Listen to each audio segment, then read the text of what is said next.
കർത്താവ് നിങ്ങളോട് കൂടെ. മർക്കോസിന്റെ വിശുദ്ധ സുവിശേഷത്തിൽ നിന്നുള്ള വായന.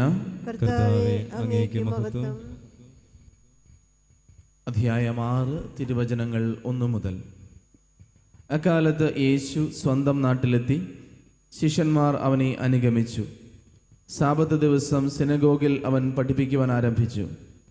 അവൻ്റെ വാക്ക് കേട്ട പലരും ആശ്ചര്യപ്പെട്ട് പറഞ്ഞു, ഇവന് ഇതെല്ലാം എവിടെ നിന്ന്? ഇവന് കിട്ടിയ ഈ ജ്ഞാനമെന്ത്? എത്ര വലിയ കാര്യങ്ങളാണ് ഇവൻ്റെ കരങ്ങൾ വഴി സംഭവിക്കുന്നത്.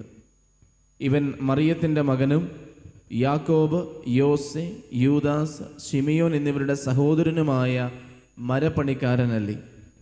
ഇവൻ്റെ സഹോദരിമാരും ഇവിടെ നമ്മുടെ കൂടെയില്ലേ? ഇങ്ങനെ പറഞ്ഞ് അവർ അവനിൽ ഇടറി. യേശു അവരോട് പറഞ്ഞു, സ്വദേശത്തും ബന്ധുജനങ്ങളുടെ ഇടയിലും സ്വഭവനത്തിലുമല്ലാതെ മറ്റെങ്ങും പ്രവാചകൻ അവമതിക്കപ്പെടുന്നില്ല. ഏതാനും രോഗികളുടെ മേൽ കൈകൾ വെച്ച് സുഖപ്പെടുത്തുവാനല്ലാതെ മറ്റ് അത്ഭുതമൊന്നും അവിടെ ചെയ്യാൻ അവന് സാധിച്ചില്ല. അവരുടെ വിശ്വാസരാഹിത്യത്തെക്കുറിച്ച് അവൻ വിസ്മയിച്ചു.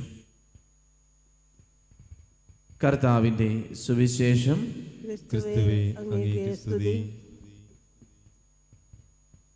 ഈശോയിൽ ഏറ്റവും സ്നേഹമുള്ളവരെ, പലപ്പോഴും നമ്മൾ പോലും അനുഭവിച്ചിട്ടുള്ള ഒരു വേദനയാണ്, ഒരു അവസ്ഥയാണ് തിരസ്കരണം. പ്രത്യേകിച്ചും നമ്മുടെ ഏറ്റവും പ്രിയപ്പെട്ടവരുടെ കൈകളിൽ നിന്നും അടുത്തു നിന്നും നമ്മൾ പുച്ഛവും അപമാനവും തിരസ്കരണവും ഒക്കെ നേരിടുമ്പോൾ നമുക്കറിയാം മറ്റെന്തിനേക്കാളും വലിയ വേദന അത് നമ്മുടെ ഉള്ളിലുണ്ടാക്കും. ഇന്ന് ഈശോ തൻ്റെ സ്വദേശത്ത് ചെന്ന് അവരുടെ അടുക്കൽ വചനം പങ്കുവയ്ക്കുന്നു, അവരോട് കാര്യങ്ങൾ സംസാരിക്കുന്നു. അവിടെ കർത്താവ് അവരുടെ ഇടയിൽ പ്രവർത്തിക്കാൻ കർത്താവിന് ആഗ്രഹമുണ്ടായിരുന്നു. പക്ഷെ എന്ത് സംഭവിച്ചു? അവർക്ക് കർത്താവിൽ വിശ്വാസം ഉണ്ടായിരുന്നില്ല. കാരണം ചിലപ്പോൾ നമ്മളറിയാം, നമ്മുടെ ഭവനങ്ങളിൽ, നമ്മുടെ ബന്ധുജനങ്ങളുടെ ഇടയിൽ, അല്ലെങ്കിൽ പ്രത്യേകിച്ച് നമ്മളെക്കാൾ മൂത്തവരുടെ അടുത്ത് എന്തെങ്കിലുമൊക്കെ കാര്യം പറയുമ്പോൾ ചിലപ്പോൾ പറയും, ഒത്തിരി ഒന്നും പറയണ്ട, നിന്നെയൊക്കെ ഞങ്ങൾക്ക് അറിയാം, അല്ലേ?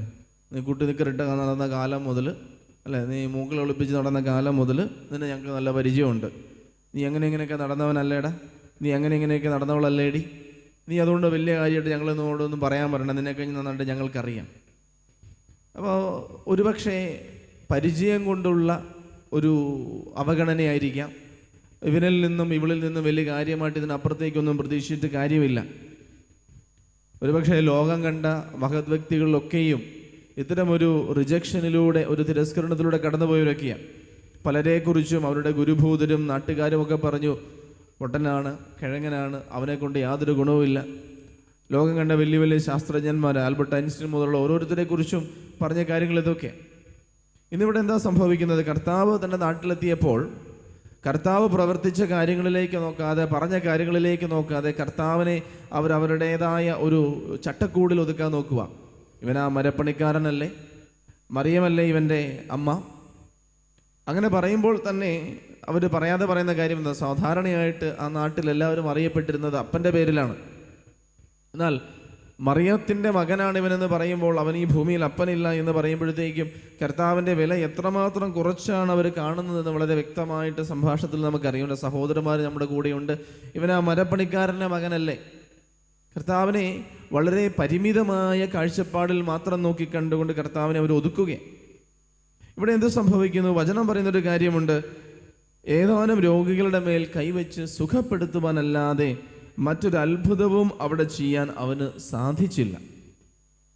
ആദ്യം ഈ വചനം വായിച്ചപ്പോൾ ഞാൻ വിചാരിച്ചു, അയ്യോ, കർത്താവിന് പ്രവർത്തിക്കാൻ സാധിച്ചില്ല, കർത്താവിന് അവിടെ അത്ഭുതങ്ങൾ പ്രവർത്തിക്കാൻ പറ്റിയില്ലേ? പക്ഷേ ഒന്നുകൂടി ആഴത്തിൽ വായിച്ചാൽ നമുക്ക് മനസ്സിലാകും, കർത്താവ് അവിടെ അത്ഭുതങ്ങൾ പ്രവർത്തിക്കേണ്ട എന്ന് തീരുമാനിച്ചു. കാരണം ദൈവത്തിന് പ്രവർത്തിക്കാൻ മനുഷ്യരുടെ സമ്മതം ആവശ്യമില്ല, മനുഷ്യരുടെ സഹായം ആവശ്യമില്ല. കർത്താവിനൊരു അത്ഭുതം പ്രവർത്തിക്കണമെങ്കിൽ അത് എന്നെ ആശ്രയിച്ചല്ല കർത്താവ് പ്രവർത്തിക്കുന്നത്. പക്ഷേ കർത്താവ് എന്തിനാണ് അത്ഭുതങ്ങൾ പ്രവർത്തിക്കുന്നത് എന്നതൊരു വലിയ ചോദ്യമാണ്. എന്തിനാണ് ദൈവം നമ്മുടെ ജീവിതത്തിൽ അത്ഭുതങ്ങളും അടയാളങ്ങളും പ്രവർത്തിക്കുകയും തരികയും ചെയ്യുന്നത്? നമുക്കെല്ലാവർക്കും ഭയങ്കര ആഗ്രഹമാണ് കർത്താവ് നമ്മുടെ ജീവിതത്തിൽ നമ്മുടെ പ്രാർത്ഥന കേട്ട് അത്ഭുതങ്ങളൊക്കെ പ്രവർത്തിക്കണം, അല്ലെ, വലിയ വലിയ അതിശയിപ്പിക്കുന്ന കാര്യങ്ങളൊക്കെ ചെയ്യണം. പക്ഷെ എന്താണ് അതിൻ്റെ ഉദ്ദേശം? എന്നെ വിശ്വാസത്തിലേക്ക് നയിക്കുക, എന്നെ കർത്താവിൽ ആഴപ്പെടുത്തുക, കർത്താവിനെ മഹത്വപ്പെടുത്താൻ എനിക്ക് വഴി തുറക്കുക എന്നുള്ളതൊക്കെയാണ് കർത്താവ് അത്ഭുതങ്ങൾ പ്രവർത്തിക്കുന്നതിൻ്റെ ഏറ്റവും ആഴത്തിലുള്ള അർത്ഥം. ഇനി അങ്ങനെ ചെയ്യാൻ സാധിക്കാത്തിടത്ത് അത്ഭുതങ്ങൾ വേസ്റ്റാണ്. വിശ്വാസത്തിലേക്ക് നയിക്കാത്ത അത്ഭുതം, മാനസാന്തരത്തിലേക്ക് നയിക്കാത്ത അത്ഭുതം, കർത്താവിനെ മഹത്വപ്പെടുത്താൻ തുനിയാത്ത അത്ഭുതം വേസ്റ്റാണ്. അതുകൊണ്ട് കർത്താവ് അവരോട് കരുണ തോന്നി കർത്താവ് അവിടെ അത്ഭുതങ്ങൾ പ്രവർത്തിച്ചില്ല എന്ന് നമുക്ക് വേണേൽ പറയാം. ഈജിപ്തിലെ ഫറവോയുടെ കാര്യം എടുത്താൽ നമുക്കറിയാം. ആ വ്യക്തിക്ക് മനസാന്തരം ഉണ്ടാകാനും ഇസ്രായേൽക്കാരെ വിട്ടയക്കുവാനും വേണ്ടി ഒന്നിനു പുറകെ 10 പ്രാവശ്യം ദൈവം ഇടപെട്ടു. അതിശയിപ്പിക്കുന്ന രീതിയിൽ അടയാളങ്ങൾ കൊടുത്തു. പക്ഷെ ഫറവോ വിശ്വസിച്ചില്ല എന്ന് മാത്രമല്ല, അവൻ്റെ ഹൃദയം കൂടുതൽ കഠിനമായിക്കൊണ്ടിരുന്നു. എന്ത് സംഭവിച്ചു? അവസാനം അത് അവൻ്റെ നാശത്തിൽ ചെന്നാണ് അവസാനിച്ചത്. ഈശോയിൽ പ്രിയമുള്ളവരെ, അതുകൊണ്ട് എന്നെ വിശ്വാസത്തിലേക്ക് നയിക്കാത്ത ഒരിടത്ത് എനിക്ക് അത്ഭുതങ്ങൾ ആവശ്യമാണെങ്കിൽ മാത്രമേ കർത്താവ് അത്ഭുതങ്ങൾ ചെയ്യൂ.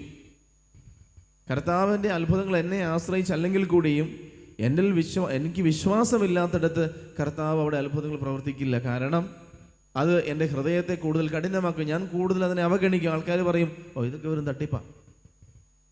കർത്താവിൻ്റെ നാട്ടുകാർ ഉറപ്പായിട്ടും പറയും, ഇവനെന്തോ പൊടിമാജിക്ക് കാണിക്കുന്നത്, അല്ലാതെ ഇവൻ അങ്ങനെ കഴിവൊന്നും ഉണ്ടായിട്ടില്ല, ഇവൻ എന്തോ പ്രശ്നമുണ്ട്, അതുകൊണ്ടാണ് ഇവൻ ഇത്രമാത്രം അറിവൊക്കെ കിട്ടിയത്. നമ്മൾ ഹൃദയം കൊട്ടി അടയ്ക്കുന്നിടത്ത് കർത്താവിൻ്റെ പ്രവൃത്തികളെ സ്വീകരിക്കാൻ നമുക്ക് കഴിയാതെ വരുന്നു. അവിടെ കർത്താവ് നമ്മുടെ ജീവിതത്തിൽ പ്രവർത്തിക്കുന്നില്ല.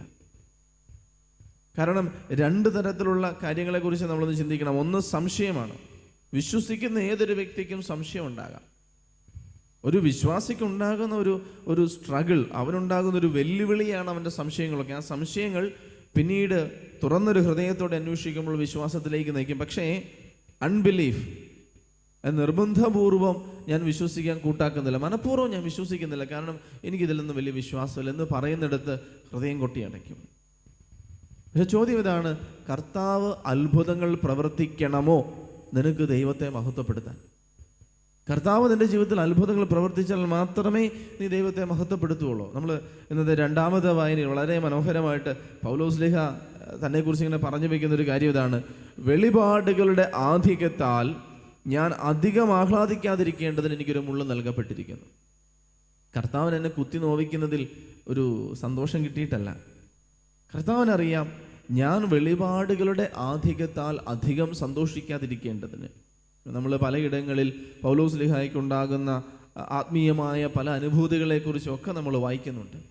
പൗലോസ്ലീഹായ്ക്ക് ദൈവം കൊടുത്തിരിക്കുന്ന ഒത്തിരിയേറെ കൃപകളെക്കുറിച്ചും അറിവിനെക്കുറിച്ചും ഒക്കെ നമുക്കറിയാം. അപ്പോൾ ഒരുപക്ഷെ ഒത്തിരി അങ്ങ് പൊങ്ങിപ്പോകണ്ട എന്നുള്ളൊരു മനോഭാവത്തിലായിരിക്കാം കർത്താവ് എനിക്ക് മുള്ളു തന്നിരിക്കുന്നതെന്ന് പൗലോസ്ലീഹ പറയാം. പൗലോസ്ലീഹ പറഞ്ഞു, ഞാൻ 3 പ്രാവശ്യം കർത്താവിനോട് പറഞ്ഞു, കർത്താവ് ഇത് എടുത്തു മാറ്റാവോ? നമ്മൾ 3 അല്ല 30 അല്ല 3000 പ്രാവശ്യം പറഞ്ഞിട്ടുള്ള പല കാര്യങ്ങളുണ്ടാകും. ഞാൻ നിങ്ങളോട് ചോദിക്കുകയാണ്, കർത്താവിൻ്റെ അടുക്കൽ നിങ്ങൾ പറയണം, നിങ്ങളുടെ ജീവിതത്തിൽ നിന്ന് ഈശോ നീ ഒരു കാര്യം പറഞ്ഞാൽ ഞാനത് എടുത്തു മാറ്റാം എന്ന് പറഞ്ഞ് കർത്താവ് നിങ്ങൾക്കൊരു ഓപ്ഷൻ തന്നാൽ നിങ്ങൾ നിങ്ങളുടെ ജീവിതത്തിൽ നിന്ന് എടുത്തു മാറ്റണമെന്നായിരിക്കാം ഈശോട് പറയും. നിങ്ങൾക്ക് കർത്താവ് ഒരു ഓപ്ഷൻ തരാം. നീ എന്നോടൊരു കാര്യം ചോദിച്ചോ, നിനക്ക് ലൈഫിൽ എന്തെങ്കിലും മാറ്റിത്തരണോ? ടപ്പേ, ഞാനിപ്പോൾ അങ്ങ് മാറ്റി തന്നേക്കാം. എന്തായിരിക്കാം നീ കർത്താവിനോട് ചോദിക്കുക? ഈശോയിൽ പ്രിയമുള്ളവരെ, പല കാര്യങ്ങളും നമ്മൾ ചോദിക്കും. കർത്താവെ, എൻ്റെ മുഖം ഇച്ചിരിയുടെ നന്നാക്കണം, അല്ലേ, എൻ്റെ ആരോഗ്യം ഇച്ചിരിയുടെ സെറ്റാക്കണം, അല്ലേ. ചിലപ്പോൾ പറയും, ജീവിത പങ്കാളി ഒന്ന് മാറ്റിത്തരാമോ? ഞാനോ എൻ്റെ വലിയപ്പൻ എന്നോട് പലപ്പോഴും പറയുന്നൊരു കാര്യമുണ്ട്. ഞാൻ കുഞ്ഞായിരുന്നപ്പോൾ അയൽവക്കത്തെ വീട്ടിൽ കണ്ണ് തെറ്റി അയൽവക്കത്തെ വീട്ടിൽ പോവും. അയൽവക്കത്തെ വീട്ടിൽ ചെല്ലുമ്പോൾ എന്താണെന്നറിയത്തില്ല, അവിടുത്തെ അയൽവക്കത്തെ വീട്ടിലൊരു ആൻറ്റീനെ ഇഷ്ടമല്ല. അപ്പോൾ ഞാൻ സ്ഥിരം ചെയ്യുന്നുണ്ട്, അങ്കിളിനോട് വരുന്നു, അങ്കിളെ ആൻറ്റി ശരിയല്ല, നമുക്ക് ആൻറ്റീനെ മാറ്റി മേടിക്കാം. നമ്മുടെ ജീവിതത്തിൽ ഇങ്ങനെ ഇഷ്ടമില്ലാത്ത പല കാര്യങ്ങളും നമ്മളൊന്ന് മാറ്റി കിട്ടിയിരുന്നെങ്കിൽ നന്നായിരുന്നു എന്ന് ഓർക്കുന്നുണ്ടാവും. കർത്താവിൻ്റെ അപ്പനെ ഒന്ന് മാറ്റിത്തരാമോ? അമ്മയൊന്ന് മാറ്റിത്തരാമോ? എൻ്റെ എന്തെങ്കിലുമൊക്കെ മാറ്റിത്തരാം. നമുക്ക് എന്തെങ്കിലുമൊക്കെ മാറ്റി കിട്ടണമെന്നൊരു ആഗ്രഹം നമ്മുടെ ഉള്ളിലുണ്ടാവാം. അപ്പോൾ പൗലോസ്ലീഹ കരഞ്ഞ് കാലെ പിടിച്ച് കർത്താവിനോട് ചോദിച്ചു, കർത്താവെ മാറ്റിത്തരാമോ? കർത്താവ് എന്ത് പറഞ്ഞു?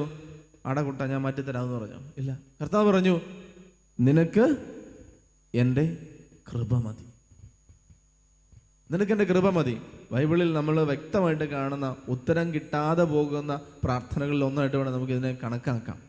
കാരണം നമ്മുടെ വിചാരം നമ്മുടെ പ്രാർത്ഥനയ്ക്ക് നമ്മൾ ആഗ്രഹിക്കുന്ന ഉത്തരം ദൈവം തന്നാലേ നമ്മുടെ പ്രാർത്ഥനകൾക്ക് ഫലം കിട്ടിയെന്ന. കർത്താവ് ഗെത്സമനേ കരഞ്ഞ് പ്രാർത്ഥിച്ചു, അല്ലേ? പിതാവേ, കഴിയുമെങ്കിൽ ഈ പാനപാത്രം മാറ്റിത്തരണമേ. എങ്കിലും എൻ്റെ ഹിതമല്ല അങ്ങയുടെ ഹിതം നിറവേറട്ടെ. പിതാവായ ദൈവം ആ പാനപാത്രം മാറ്റി കൊടുത്തില്ല. ഈശോയിൽ പ്രിയമുള്ളവരെ, ഇവിടെ എല്ലാം ദൈവം നമ്മോട് പറയുന്നൊരു കാര്യം ഇതാണ്: നിനക്ക് ആവശ്യമായ കൃപ ഞാൻ തരും. അത് നിന്റെ ആ രോഗം മാറ്റി കിട്ടിയിട്ടല്ല. ചിലപ്പോൾ നമുക്കറിയാം, നമ്മൾ ഏറ്റവും കൂടുതൽ ദൈവത്തെ സ്നേഹിക്കുന്നത് നമ്മുടെ നമ്മുടെ ഉയർച്ചകളിലും നമ്മുടെ നേട്ടങ്ങളിലും പ്രശസ്തിയുടെയും സമ്പത്തിൻ്റെയും കൊടുമുടിയിലല്ല, പിന്നെയോ നമ്മുടെ വേദനകളിൽ, നമ്മുടെ സങ്കടങ്ങളിൽ, നമ്മുടെ സഹനങ്ങളിൽ. പ്രത്യേകിച്ച് നമ്മൾ നിസ്സഹായപ്പെട്ടു പോകുന്ന ഇടങ്ങളുണ്ട്. ലോകത്തിലെ ഏറ്റവും ശക്തിമാനെന്നും സമ്പന്നനെന്നും ധനാഠ്യനെന്നും എല്ലാ കാര്യങ്ങൾക്കും എപ്പോൾ വേണേലും എനിക്ക് സാധിക്കുമെന്ന് കരുതുന്ന ഒരു വ്യക്തിയുടെ ജീവിതത്തിൽ നിസ്സഹായത വരുമ്പോഴാണ് ആ ഒരു വ്യക്തി എളിമപ്പെട്ട് തിരിച്ചറിയുന്നത് ഞാനും ഇത്രയൊക്കെ ഉള്ളൂ. അപ്പോൾ ഒരുപക്ഷെ പ്രിയമുള്ളവർ, എനിക്ക് വേണ്ട കൃപ ദൈവം തന്നിട്ട് പറയും, നിന്റെ നന്മയ്ക്കാണ് ഞാനിത് അനുവദിക്കുന്നത്. നമ്മുടെ ജീവിതത്തിൽ കർത്താവ് പറയുകയാണ്, നിന്നെ ഞാൻ ആവശ്യക്കാരനായിട്ട് വിടത്തില്ല, നിന്റെ ആവശ്യങ്ങളെല്ലാം ഞാൻ നിറവേറ്റുന്നുണ്ട്, പക്ഷെ നിനക്കിപ്പോൾ ഈ കൃപ മതി. അപ്പോൾ പ്രിയമുള്ളവരെ, നമ്മൾ പറയും, കർത്താവ് നീ എനിക്കിത് മാറ്റി തന്നാൽ ഞാൻ നിന്നെ മഹത്വപ്പെടുത്തിക്കൊള്ളാം. കർത്താവ് എനിക്ക് രോഗസൗഖ്യം തന്ന. നിങ്ങൾ ചിന്തിച്ച് നോക്കിക്കേ, രോഗസൗഖ്യം ഒത്തിരി പേർക്ക് കിട്ടുന്നുണ്ടാകും. കർത്താവിൻ്റെ കാര്യങ്ങളിൽ നിന്ന് സൗഖ്യം നേടുന്നവരും കർത്താവിൻ്റെ കാര്യങ്ങളിൽ നിന്ന് അത്ഭുതകരമായ വിധം ജീവിതത്തിൽ ഇടപെടൽ ഉണ്ടാകുന്നവർ ഒത്തിരി ഉണ്ട്. പക്ഷേ അതിനേക്കാൾ കൂടുതലാണ് ഇപ്പോഴും രോഗത്തിലൂടെ കടന്നു പോകുന്നവരും കഷ്ടപ്പാടിലൂടെ കടന്നു പോകുന്നവരുമല്ല. രോഗത്തിൻ്റെ സൗഖ്യം കിട്ടിയിട്ട് കർത്താവിനെ മഹത്വപ്പെടുത്തുന്നതിനേക്കാൾ കൂടുതൽ ശ്രേയസ്കരവും മഹോന്നതവുമാണ് എൻ്റെ രോഗങ്ങളിൽ നിന്നുകൊണ്ട് എനിക്ക് കർത്താവിനെ മഹത്വപ്പെടുത്താൻ പറ്റുമ്പോൾ, എൻ്റെ വേദനകളിൽ നിന്നുകൊണ്ട് മഹത്വപ്പെടുത്താൻ പറ്റും. കാരണം രോഗസൗഖ്യം കിട്ടിയിട്ട് ആർക്കാണ് കർത്താവിനോട് നന്ദി പറയാൻ പറ്റാതിരിക്കുക? എന്നാൽ ആ രോഗത്തിൽ നിന്നുകൊണ്ട് പൗലോസ്ലീഹയുടെ ആ മുള്ള എന്താണെന്ന് നമുക്കറിയത്തില്ല. എന്തോ അവനെ അസ്വസ്ഥപ്പെടുത്തുന്ന ഒരു കാര്യം. അത് ആത്മീകമാകാം, ശാരീരികമാകാം, മാനസികമാകാം, വൈകാരികമാകാം. ഏതെങ്കിലും ഒരു ദൈവസന്നിധിയിൽ പൗലോസ്ലീഹയെ അസ്വസ്ഥപ്പെടുത്തിക്കൊണ്ടിരുന്ന എന്തോ ഒന്നുണ്ടായിരുന്നു. അതുപോലെ എൻ്റെയും നിങ്ങളുടെയും ജീവിതത്തിൽ നമ്മളെ അസ്വസ്ഥപ്പെടുത്തുന്ന ഒരു ബലഹീനത, ഒരു ദുർബലത, നിരന്തരം നമ്മളെ ശല്യം ചെയ്യുന്ന ഏതെങ്കിലും ഒരു പ്രലോഭനം, നമ്മുടെ ഒരു രോഗാവസ്ഥ, നമ്മുടെ ജീവിതത്തിൽ നമ്മൾ കടന്നു പോകുന്ന എന്തെങ്കിലും ഒരു ബുദ്ധിമുട്ട് നമുക്കുണ്ട്. ഈ മേഖലയിൽ കർത്താവ് പറയുകയാണ്, നിനക്കെൻ്റെ കൃപ മതി. കാരണം ബലഹീനതയിലാണ് എൻ്റെ ശക്തി കൂടുതലായിട്ട് പ്രകടമാകുന്നത്.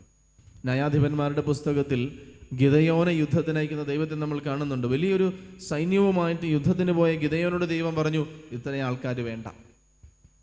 കാരണം കർത്താവ് പല ഇൻ്റർവ്യൂവിൻ്റെ സ്ക്രീനിങ് ചെയ്യുന്നത് പോലെ പല ടെസ്റ്റ് ഇട്ടിട്ട് പലരെയായിട്ട് കർത്താവ് ഇങ്ങനെ മാറ്റുക.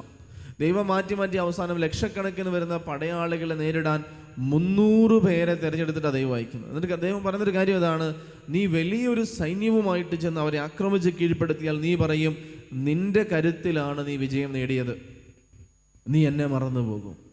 ദൈവത്തിൻ്റെ കരം പ്രവർത്തിച്ചത് നീ തിരിച്ചറിയില്ല. നിന്റെ അറിവ്, നിന്റെ കഴിവ്, നിന്റെ സാമർഥ്യം, നിന്റെ അനുഭവജ്ഞാനം, നിന്റെ കരബലത്തിൽ നേടുന്നതൊന്നും ദൈവികമാണെന്നോ ദൈവത്തിൻ്റെ കരവേലയാണെന്നോ തിരിച്ചറിയാൻ സാധിക്കില്ല. അതുകൊണ്ട് ദൈവം പറയും, 300 പേരെ മതി. ഈ അതൊരു ബലഹീനതയാണ്. 300 പേരെന്ന് പറഞ്ഞാൽ അവരുടെ 10-1 ആൾ പോലും ഇല്ല. പക്ഷെ ഇവിടെ നീ വിജയം വരിക്കുമ്പോൾ നീ അറിയും, ഇത് നിന്റെ കൈക്കരുത്തല്ല, ഇത് ദൈവത്തിൻ്റെ കൃപയാണ്. ഇത് നിന്റെ കഴിവല്ല, ഇത് ദൈവം തന്ന അനുഗ്രഹമാണ്. ഈശോയിൽ പ്രിയമുള്ളവരെ, നമ്മുടെ നിസ്സഹായതകളിലാണ് നമ്മൾ കർത്താവിൻ്റെ കരങ്ങളിലേക്ക് ഓടിച്ചെന്ന് വീഴുന്നത്. കർത്താവ് എന്നെ കൊണ്ട് പറ്റുന്നില്ല, കർത്താവ് എന്നെ കൊണ്ട് സാധിക്കുന്നില്ല, കർത്താവ് എന്നെ സഹായിക്കണം. ഈശോയിൽ പ്രിയമുള്ളവരെ, നമ്മൾ ഒരിക്കലും ലോകത്തിൻ്റെ മുൻപിൽ ക്രിസ്ത്യാനിയാണ് എന്ന് പറഞ്ഞ് ഉയർത്തിക്കാട്ടുന്ന ഒരു ചിഹ്നം ഒരിക്കലും മഹത്വത്തിൻ്റെയും സമ്പന്നതയുടെയും പ്രൗഢിയുടെയും അഹങ്കാരത്തിൻ്റെയും ഒന്നുമല്ല. പിന്നെയോ ഒരു മരത്തിന്മേൽ മുറിയപ്പെട്ടവനായിട്ടും തറയ്ക്കപ്പെട്ടവനായിട്ടും തളർന്നവനായിട്ടും നിസ്സഹായനായിട്ട് വേദന അനുഭവിക്കുന്ന കർത്താവിൻ്റെ ക്രൂശിത രൂപമാണ് നമ്മുടെ വിശ്വാസത്തിൻ്റെയും നമ്മുടെ ഐഡൻറ്റിറ്റിയുടെയും ചിഹ്നമായിട്ട് നമ്മൾ ഉയർത്തിക്കാട്ടുന്നത്. അവിടെ കാണിക്കുന്നത് പ്രൗഢിയൊന്നുമല്ല, അവിടെ കാണിക്കുന്നത് എനിക്ക് വേണ്ടി നിസ്സഹായതയിൽ പ്രാണൻ വിടഞ്ഞ ഒരു ദൈവത്തിൻ്റെ, എൻ്റെ കർത്താവിൻ്റെ ചിഹ്നമാണ്, കർത്താവിൻ്റെ രൂപമാണ്. പ്രിയമുള്ളവരെ, എൻ്റെ വേദനകളും എൻ്റെ സഹനങ്ങളും ഈശോയുടെ കുരിശോട് ചേർത്ത് വയ്ക്കുമ്പോൾ അവിടെ എനിക്കത് രക്ഷയ്ക്ക് കാരണമായിട്ട് മാറും. സൗഖ്യപ്പെടണമെന്നില്ല എനിക്ക് ദൈവത്തെ മഹത്വപ്പെടുത്താൻ. നമ്മുടെ ജീവിതങ്ങളിലും നമ്മുടെ ചുറ്റുപാടുകളിലും രോഗശയ്യയിൽ കിടന്നും രോഗത്തിൻ്റെ കൊടുമുടിയിൽ പോലും ദൈവത്തെ മഹത്വപ്പെടുത്തിയവരുടെ സാക്ഷ്യമാണ് സൗഖ്യപ്പെട്ടവരുടെ സാക്ഷ്യത്തെക്കാൾ കൂടുതൽ നമ്മുടെ ഹൃദയത്തെ സ്പർശിച്ചിട്ടുള്ളത്. കഴിഞ്ഞ കാലങ്ങളിലൊക്കെ എത്രയോ പേര്, അജന ജോർജൊക്കെ ഉൾപ്പെടെ രോഗത്തിൻ്റെ പല കൊടുമുടിയിലും പെട്ട ഒത്തിരിയേറെ ആളുകൾ തങ്ങളുടെ ജീവിതം കൊണ്ട് ദൈവത്തിന് സാക്ഷ്യം നൽകി ദൈവത്തെ മഹത്വപ്പെടുത്തിയ കടന്നുപോയത്. പൗലോസ്ലീഹായ്ക്ക് മനസ്സിലായി, എൻ്റെ ബലഹീനതയിലും എനിക്ക് ദൈവത്തെ മഹത്വപ്പെടുത്താൻ സാധിക്കും. എൻ്റെ സങ്കടങ്ങളിലും എൻ്റെ രോഗങ്ങളിലും എനിക്ക് ദൈവത്തെ മഹത്വപ്പെടുത്താൻ സാധിക്കും. അതുകൊണ്ട് എൻ്റെ കർത്താവിൻ്റെ തിരുസന്നിധിയിൽ ഞാനൊരു സൗഖ്യത്തിന് വേണ്ടി പ്രാർത്ഥിച്ചു, ദൈവികമായൊരു ഇടപെടലിന് വേണ്ടി പ്രാർത്ഥിച്ചു. അയ്യോ, ദൈവം എൻ്റെ പ്രാർത്ഥന കേട്ടില്ല, ദൈവം എനിക്ക് സൗഖ്യം തന്നില്ല, ദൈവം എൻ്റെ ജീവിതത്തിൽ അത്ഭുതം പ്രവർത്തിച്ചില്ല എന്നല്ല.